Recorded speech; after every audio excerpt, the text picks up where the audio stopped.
Morning, Abotai. There's a fascinating midrash in Parashat Toledot.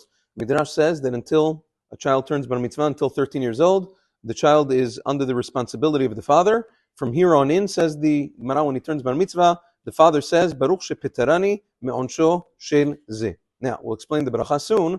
Based on this, several poskim, the Talmid of Maharam in Sefer Tashbetz, and the Maharil himself, Rabbeinu Yaakov Molin, Migdolei Poskei Ashkenaz, he writes in the Sefer that when his son turned bar mitzvah, he made the bracha b'shem u'malchut, Baruch ata Hashem Elokeinu melech ha'olam, shepetarani me'onsho shel ze, who absolved me from this one's punishment. Now, the Rama in Siman Resh Kafeh writes that since we don't find this bracha anywhere in the Talmud, he says it's very difficult for me to hear people saying this bracha with Hashem's name, since the bracha doesn't come up over there. And Be'emet, the Rosh in Masechet Bechorot says the same thing. The Rosh writes that any bracha, there are some brachot like that, but any bracha that doesn't show up in Shas, in the Talmud Bavli, or Yerushalmi, there's machloket, but any bracha that doesn't come up in the Talmud Bavli, a person should not make it with Shem u'Malchut, and therefore the halacha does follow. Maran Zichron Bracha rules in accordance with the Rama. He says,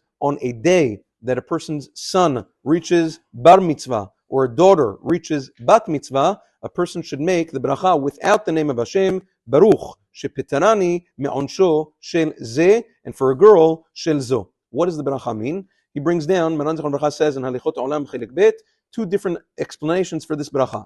One explanation is that until bar mitzvah, a person is responsible for the sins of his son, and therefore once he becomes bar mitzvah, he's not as responsible, and therefore he makes the bracha, Shepetarani me'onsho shel ze, now he absolved me of my son or daughter's punishment. Some say the other way around. Some say until a child turns bar or bat mitzvah, they are likely to be punished for their father's averot, and therefore once they turn bar or bat mitzvah, they're only responsible for their own averot. They will no longer be punished for their father, and therefore the father makes the bracha shepatrani me'onsho, because of my averot, they get punished.